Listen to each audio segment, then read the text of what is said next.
Once you regain your sight, it is very hard to go blind again. The programming and brainwashing runs so subtly deep that we have all come to associate the notion of ancient with underdeveloped, less technologically advanced, and believers of mysticism. Consider the structures built throughout history.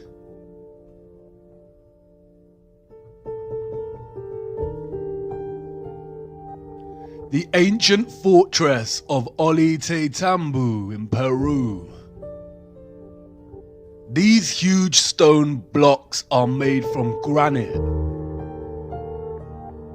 They weigh between 40 and 120 tons, or between 36,000 and 120,000 kilograms.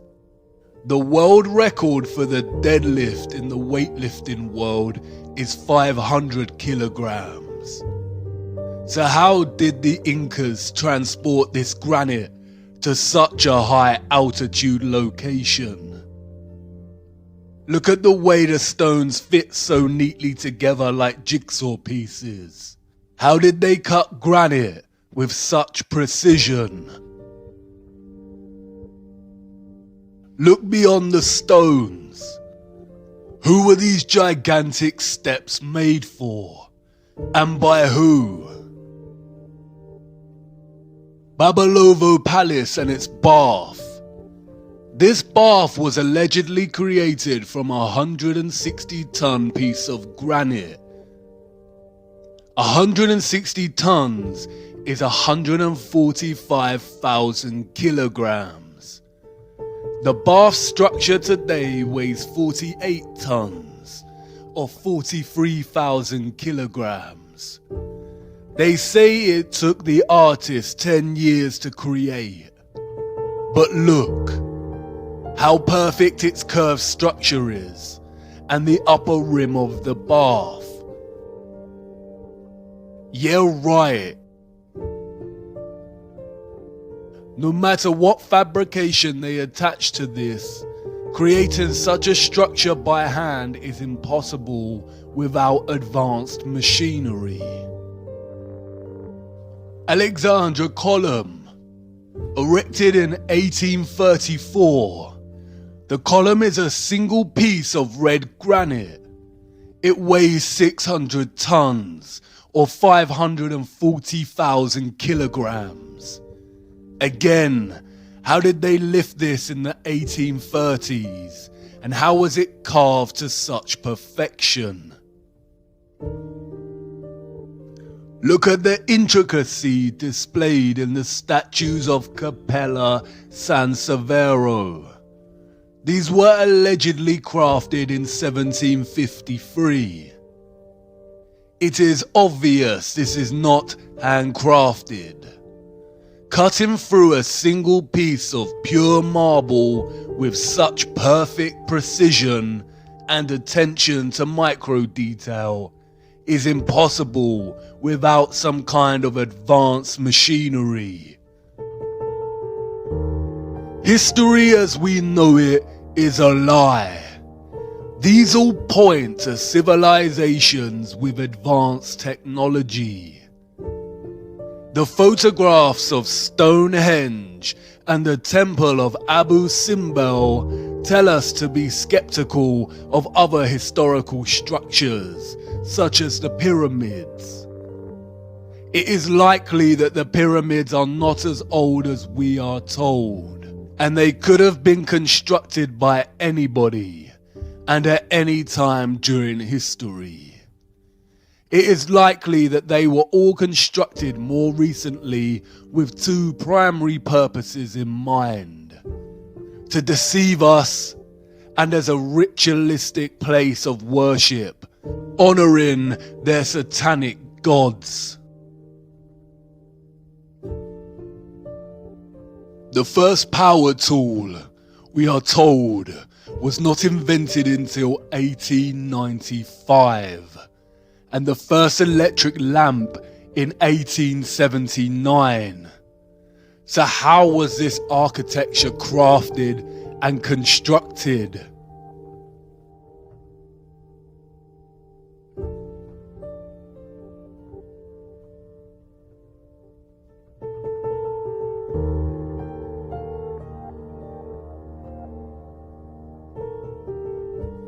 It is so obvious this is not the truth.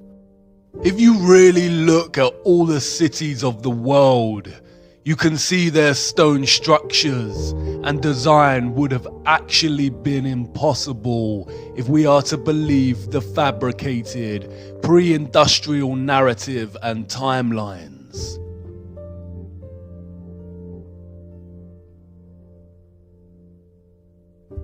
There is an abundance of compelling photographic and structural evidence suggesting that the civilizations of the world experienced a cataclysmic mud flood in its recent history, which buried many cities.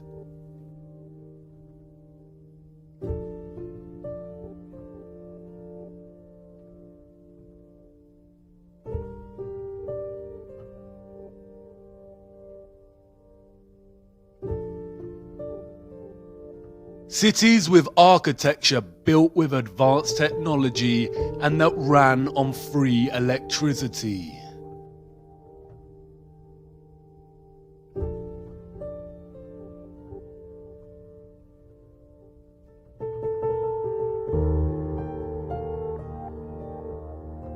There also exists evidence of a worldwide nuclear war somewhere between 1780 and 1815. It all points to an early 19th century worldwide reset through depopulation. We also see old photographs of nigh-on deserted cities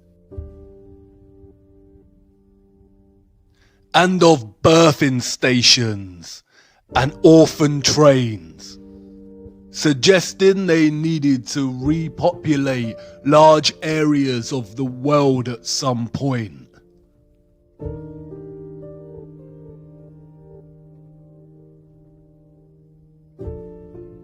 It is likely that a lot of 18th and 19th century culture was designed to program and indoctrinate false history into these children. This is a topic to explore outside of this series, but it all suggests that our history has been heavily edited, timelines distorted and corrupted. The Mandela effect. Why do you think it was so easy for the Rothschilds to rise to power? Were they just really adept at manipulating the financial world? It is very likely that the rise of the Illuminati and the Rothschild banking took place against a different contextual background and much earlier in history. The Napoleonic War is likely a fabrication, and the war in which the Rothschilds came to power was a different kind of war. It is also highly likely that Tesla's story is not entirely true.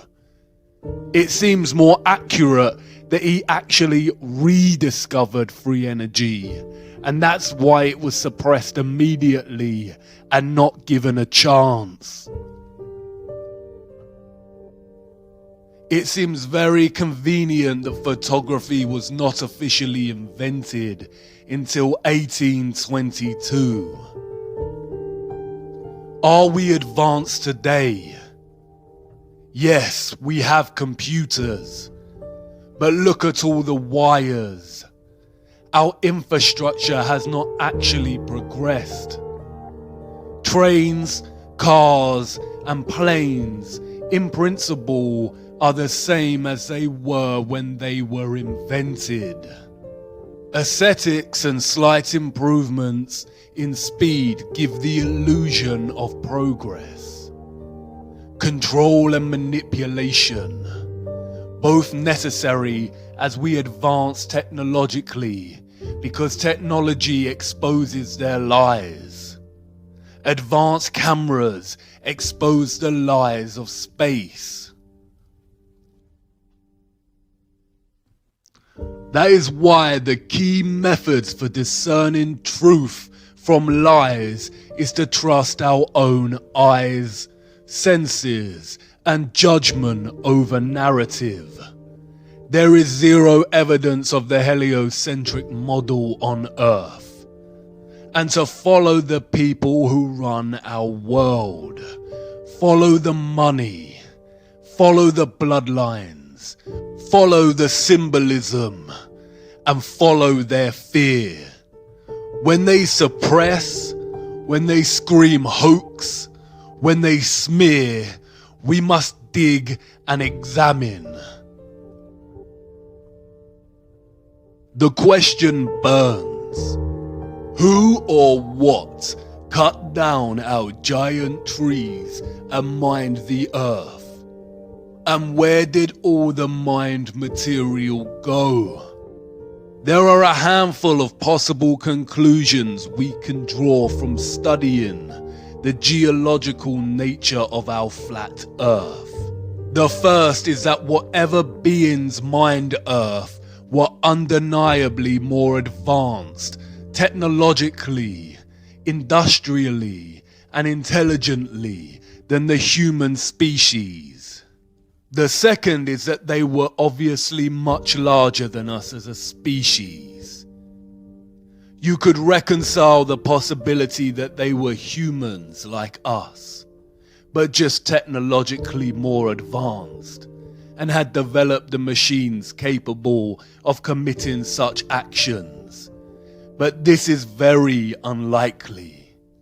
Mythological stories of giants abound in our culture, and these tales can be found in every single culture throughout history. In the Christian and Jewish biblical texts, we find accounts of the Nephilim. In ancient Greece and Rome, we have giants and titans.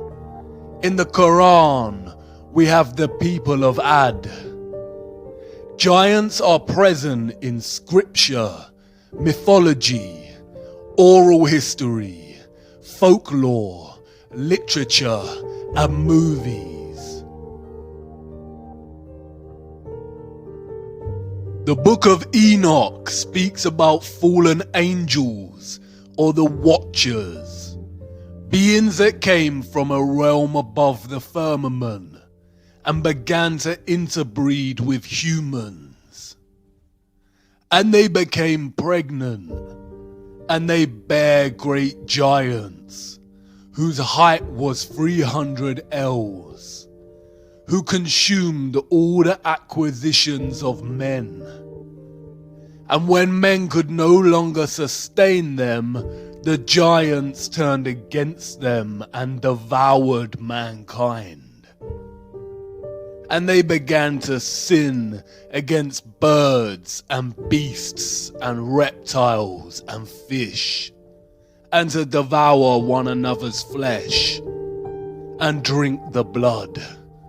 The canonical Bible gives us the same account, this time naming these giants as the Nephilim. The Nephilim were on the earth in those days and afterward. During that time, the sons of the true God continued to have relations with the daughters of men, and these bore sons to them. They were the mighty ones of old times, the men of fame. The land that we have gone through as spies is a land that devours its inhabitants. And all the people that we saw in it are of great size.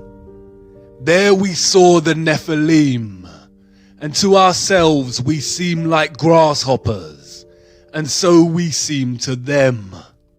It would be naive to think the ancient texts have not been edited, or books of scripture hidden.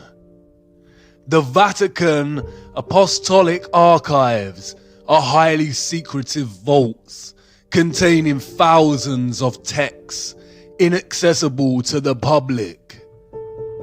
Even Wikipedia gives credence to the enormity of these vaults, stating that they contain 53 miles of shelving.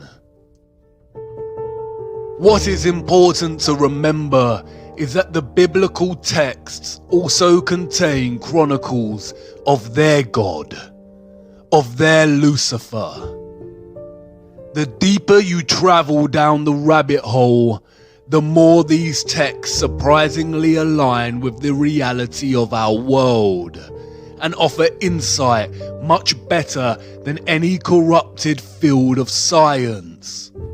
The Nephilim, we are told, were the nuclear weapon of Satan, full of destruction, wickedness, and corruption. They corrupted human genetics and were destroying the earth.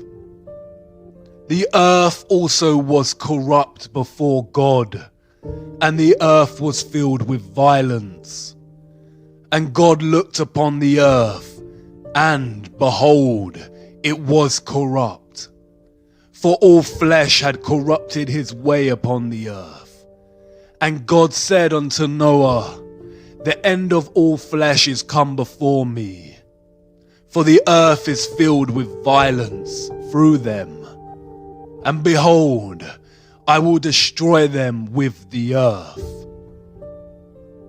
And in those days Noah saw the earth, that it has sunk down, and its destruction was near. And all the fountains of the great deep burst forth, and the floodgates of heavens were opened. This is the story of the great flood that God created to rid the earth of the Nephilim and save humanity. Noah survived because he was the only human whose genetics had not been corrupted by the Nephilim.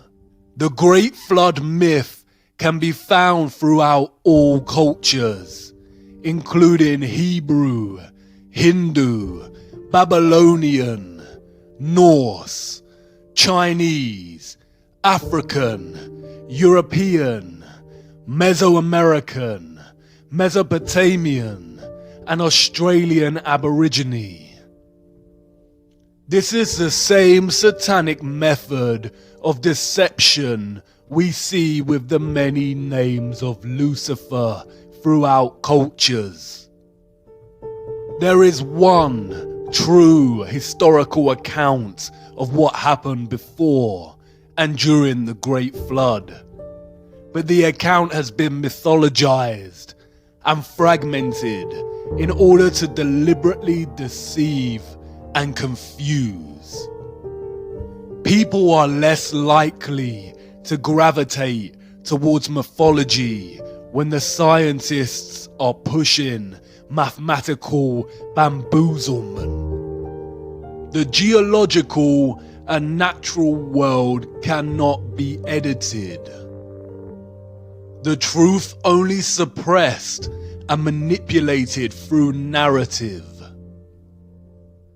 These wonders provide undeniable evidence of large-scale mining of Earth. They fear us discovering the anomalies, the pieces of history they cannot cover up or overlooked when creating their false narratives. Advanced cameras prove that there is some kind of water surrounding our firmament above, and the tremendous mining of land under the oceans indicate that at some point in our history, the earth was indeed sunk down and being destroyed by a species much larger than humans. Impact craters are found everywhere. There are 190 spread across Earth. We are told they are caused by debris and meteorites from outer space. But look closer. Any geologist worth their salt would immediately ask the question, where is the remaining meteorite rock? If a meteorite of 160 foot in length crashed into Earth, then where did it go? Of course, they tell us that the meteorite mostly vaporized upon impact due to its speed. The same story over and over again. Claims that no one can actually prove. Continually putting all our faith in the priests of atheism. What are these craters? They do not appear to be quarries. There is no stepped, tiered patterns of barbaric gutting. Perhaps some were old excavation sites. But look closer at the circular, upturned rim of these craters. Now look at another wonder of our world. Geysers. Springs that occasionally eject turbulent torrents of water.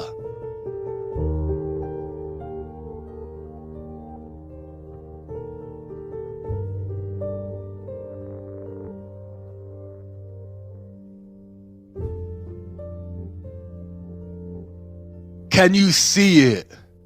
The same upturned edges form from the release of water pressure. There were not oceans on Earth during the Silicon era.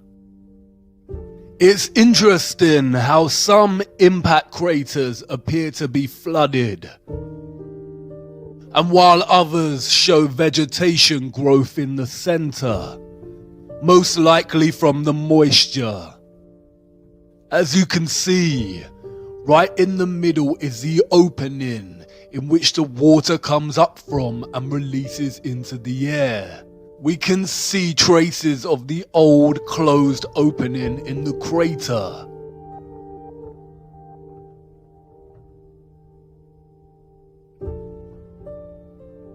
The microcosm and the macrocosm.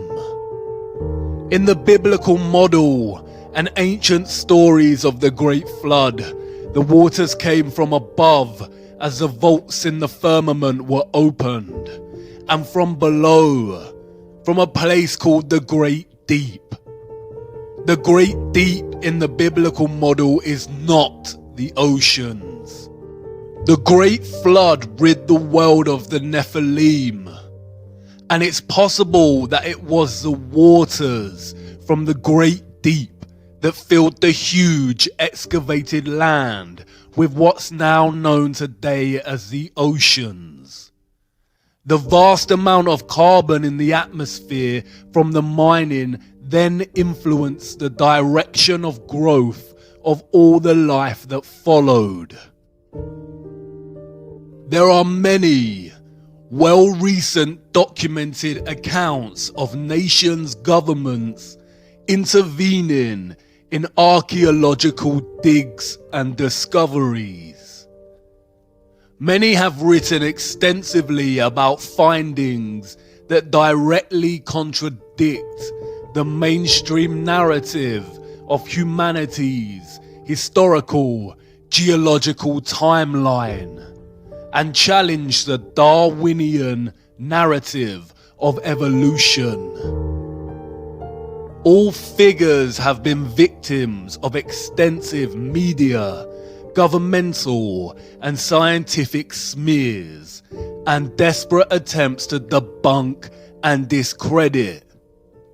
The scientific priests are always successful in stifling these voices and suppressing their discoveries.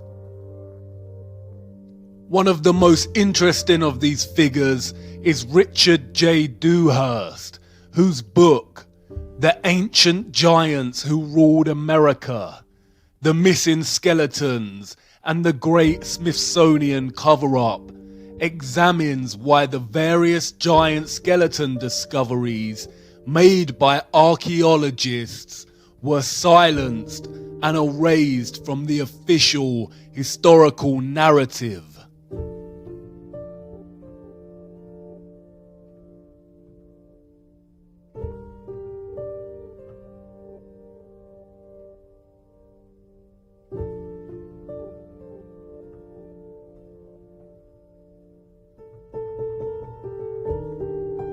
The idea of giants or of the Nephilim existing in our past seems stranger than fiction.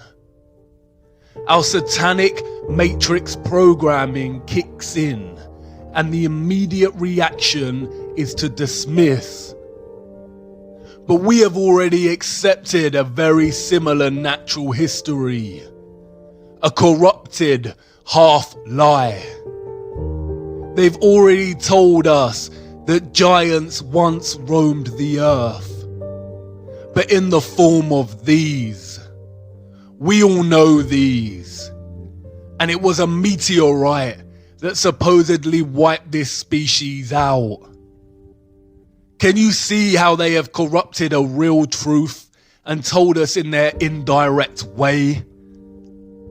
Dinosaurs probably did exist, but not in the narrative or timeline they've given us. In a world of enormous silicon trees, there would be so much oxygen in the atmosphere. Because of this, living life would grow to immense heights and sizes. All life back then was a lot bigger than it was today.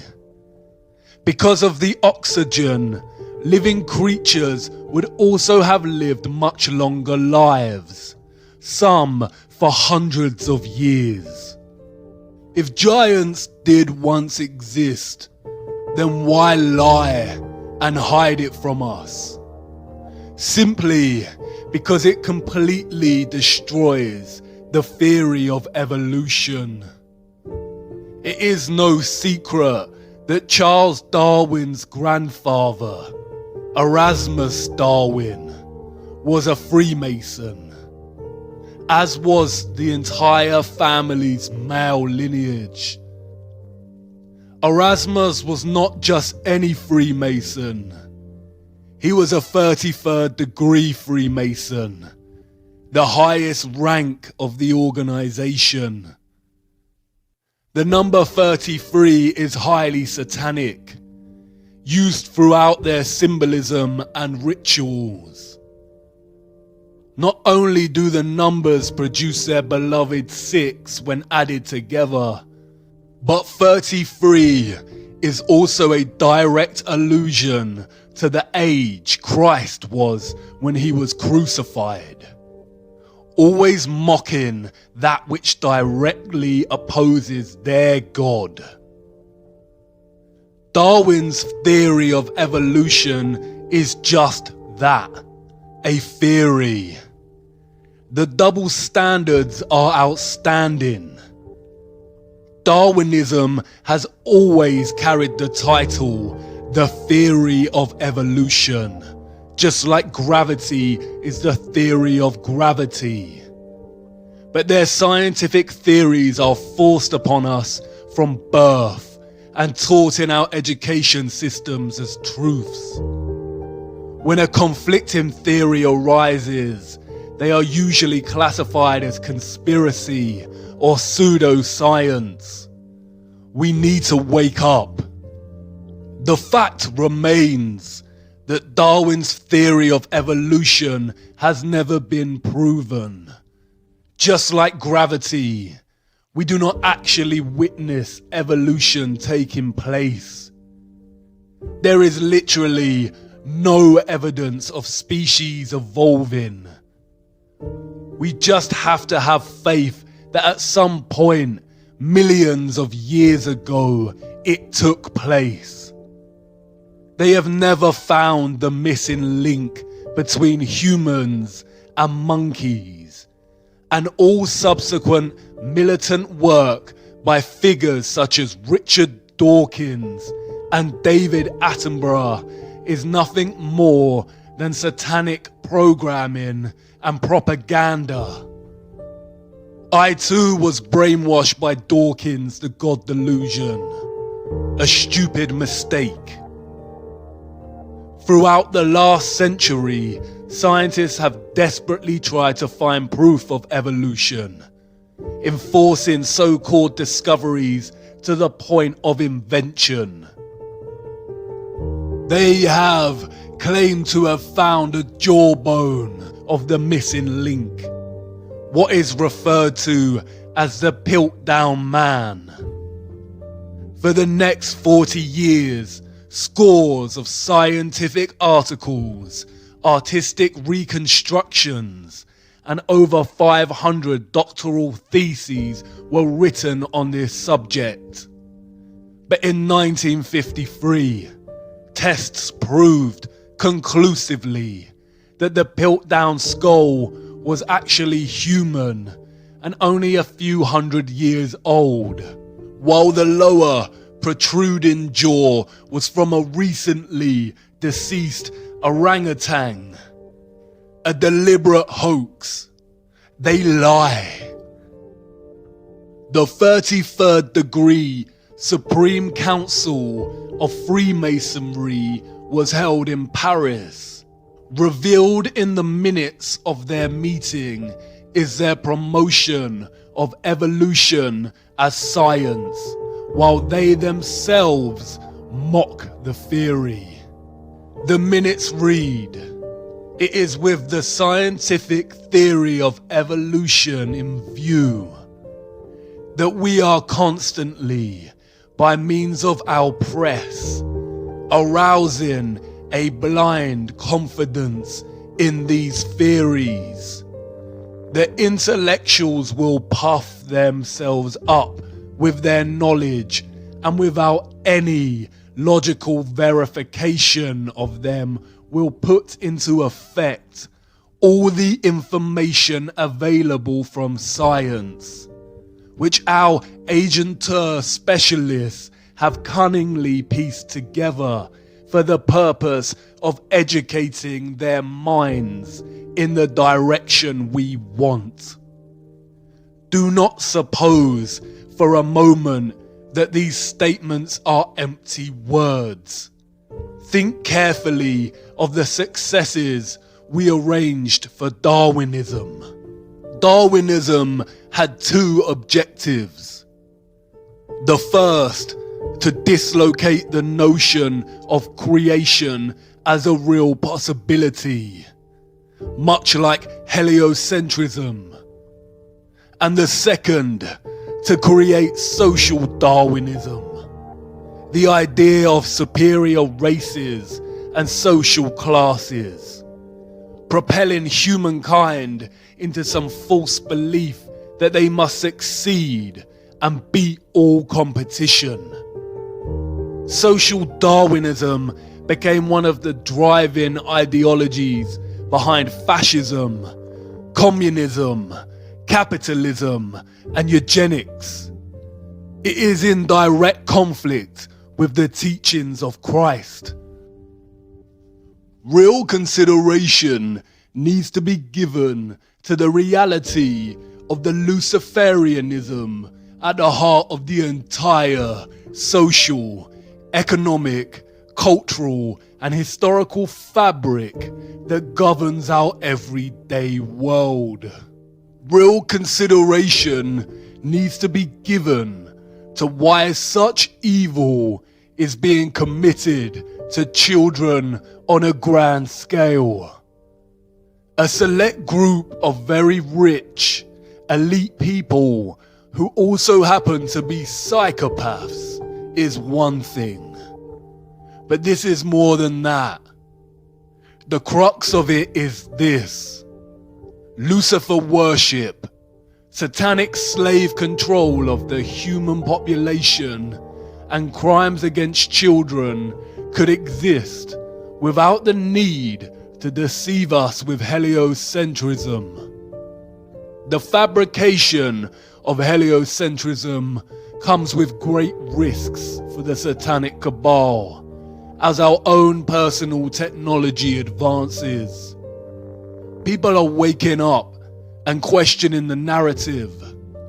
The spell that they cast over us years ago is slightly losing its grip. They are hiding something. Perhaps the source of good, a creator, prophecy, other land. We are their slaves. They continually lie to us, committing crimes against humanity in the name of their Lucifer, while we are kept slaves, making them rich and supporting their twisted democracy. The possibility of other lands and planes of existence that they control or are controlled by is very probable. Whether accounts of the Nephilim are truly accurate, it is not possible to say.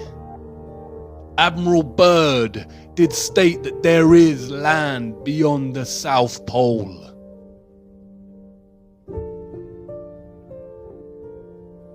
Old maps written off as a hoax or inaccurate show other land, extra territory. The vast amount of material mined from Earth and our old gigantic trees had to go somewhere. It is very possible that they have discovered a way out of the firmament at Antarctica and are able to leave. It's also possible that there are other concentric ice walls, and Antarctica is just the first one, and the foundations of the firmament lie way beyond. But there is a problem. They can only traverse this plane. They have never been able to go above or below, and that is their goal. The more you look closer, the more troubling it becomes, and the more it all aligns with the Christian biblical texts.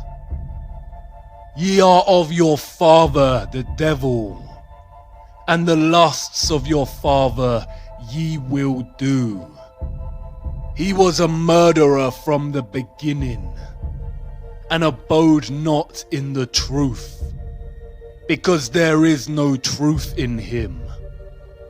When he speaketh a lie, he speaketh of his own, for he is a liar, and the father of it. Lucifer has always been clear on his ultimate goal. I will ascend above the heights of the clouds. I will be like the Most High. The Tower of Babel, the story on how the different languages of the earth came to be. Nimrod, a Luciferian gigantic king, built the tower to reach up upon heaven, to reach the firmament and be like the Most High. God saw what they were doing and broke the tower and scattered all people over the earth and divided them by different languages so they may not attempt this again. The broken Tower of Babel, the European Union Parliament building, in direct opposition to what God said not to do, unite all nations. The EU, a branch of the United Nations. Our minds programmed and manipulated by the media to think this could ever be a good thing.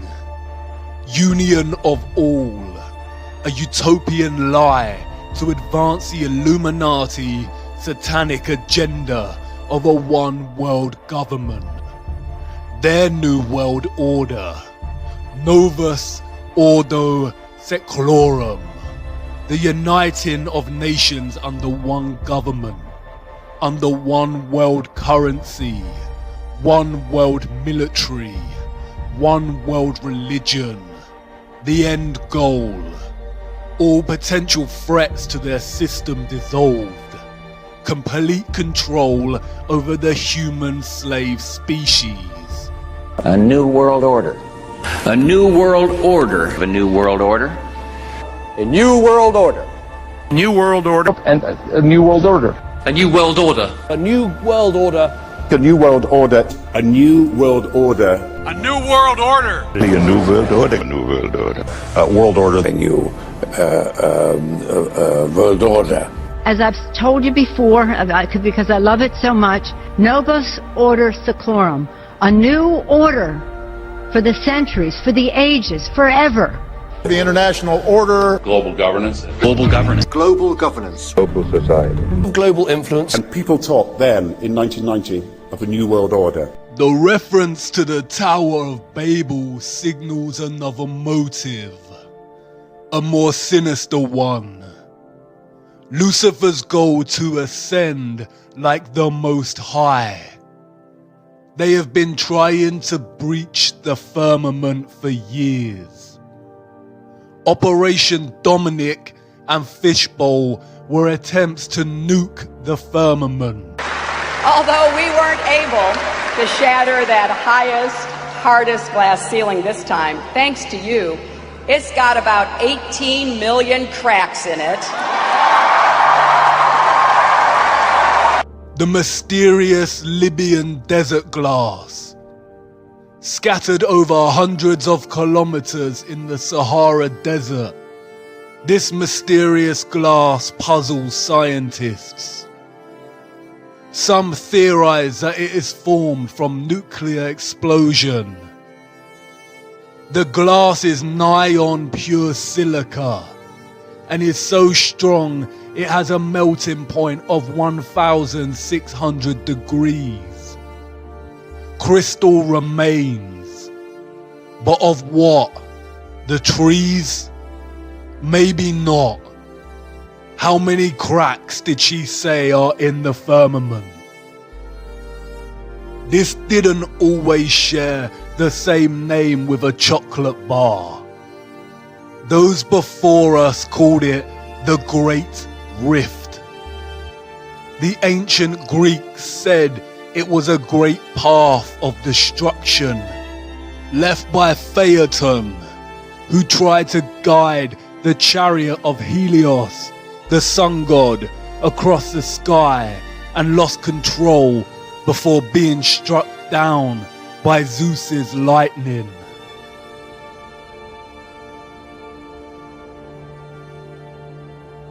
They've been trying to breach the firmament for thousands of years.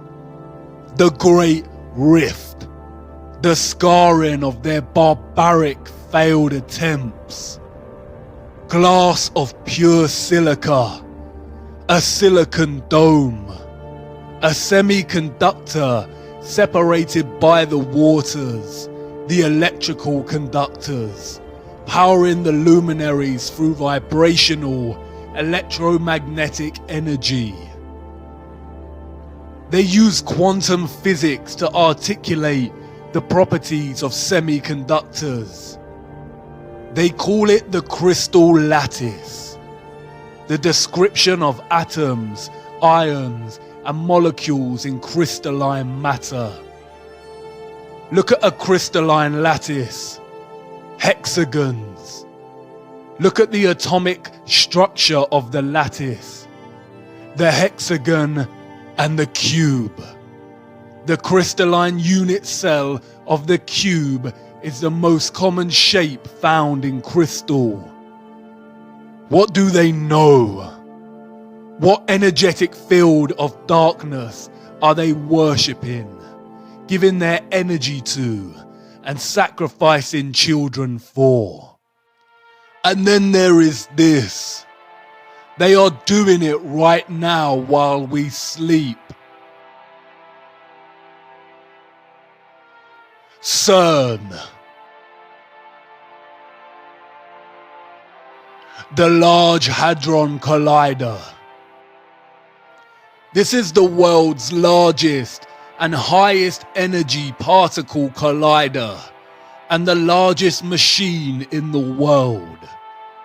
They are in search of the Higgs boson particle to prove the Big Bang and to understand the nature of dark matter and black holes. All lies. Look at CERN's logo. 666. Do you remember the ritual that was filmed at CERN, located on the border of France and Switzerland? Shiva the Destroyer. The same symbol adorns the boardroom of the World Health Organization. The World Wide Web was invented here at CERN. 666. Look at the dance opera they put on to celebrate the opening of this.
These are supposed to be scientists. This is a ritual full of Luciferian imagery. Lucifer, oh how you fell. Look, Shiva's dance of destruction. And the fifth angel sounded, and I saw a star fall from heaven unto the earth, and to him was given the key of the bottomless pit. And they had a king over them, which is the angel of the bottomless pit, whose name in Hebrew tongue is Abandon, but in the Greek tongue hath his name Apollyon. Apollyon, Apollo again, the moon landing missions. The town in France where CERN is located is called Saint-Jean-Pully. The name Pully comes from the Latin Apollyasum, and it is believed that in the Roman times a temple existed in honor of Apollo, right here where this French town is situated. And the people who live there believe that it was a gateway to the underworld.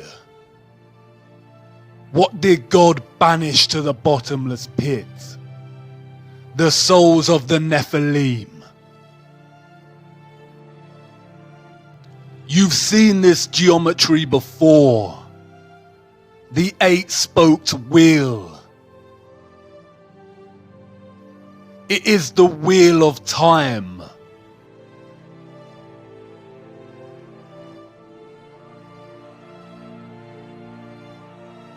Controlling and distorting time and space.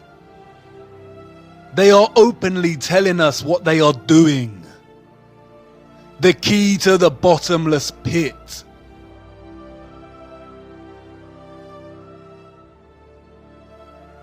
They are trying to open a portal to another realm or bring something out into our realm. The bottomless pit. They are trying to let something out. And the Pope is ready to welcome extraterrestrials.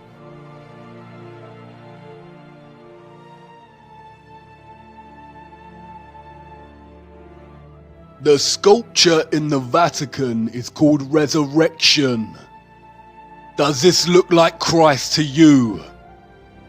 They are trying to resurrect something, but it is not Christ, and they are not aliens. The whole alien deception has been programming us from the beginning to accept something other. Some kind of life that is not human, but something else. Look at the satanic symbolism at the ceremony dedicated to the opening of the Gotthard Tunnel in Switzerland. This was put on by CERN.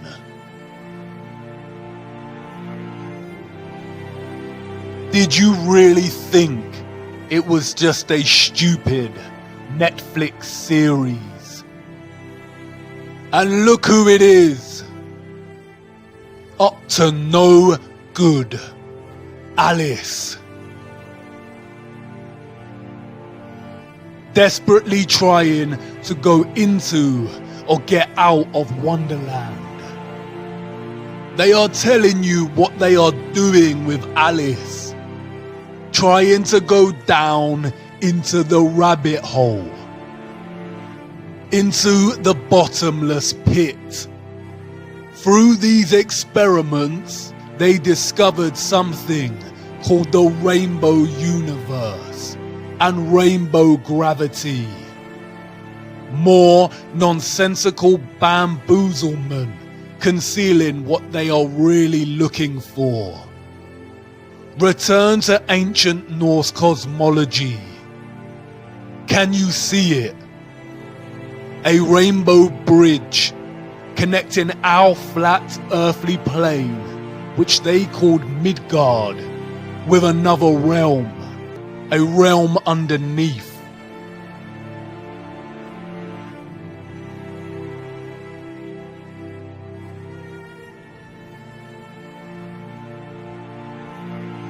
You did not notice the enormous trees before, did you? Heed it now. The underworld they called Hell and Niflheim. Niflheim is very similar to the word Nephilim. Hell is the same biblical hell, or what the ancient text called Sheol. The Rainbow Bridge also connects to Valhalla, the city of Asgard, or what is known as Heaven. A path to ascend to the Most High. It doesn't matter if you cannot move beyond your programming to conceive this as a real possibility. It doesn't matter if you believe in it. What matters is that they do believe in it, and they rule and own you. Stranger than fiction, a paradox. The deeper down the rabbit hole, the more upside down everything becomes. and yet it all starts to make sense. Do you understand the enormity of their lies? The human slaves of Earth, being fooled into thinking they are a random product of coincidence on a lonely rock. Learning this at such a young age and never giving it another thought. Fed to the brim with Hollywood fantasy movies, so the actual world lost its colour. Their spirituality denied, the truth of good and evil denied, any chance of living a life of righteousness replaced with the satanic worship of materialism and debased Darwinism, and all the while their masters, the cult leaders, are desperately trying to bridge realms and ascend from this plane to the Most High. What will it take to wake humanity? While they are sleeping, this is happening. The tower is being rebuilt, and the little freedom we had to begin with is vanishing. The dawn of their new world order is coming.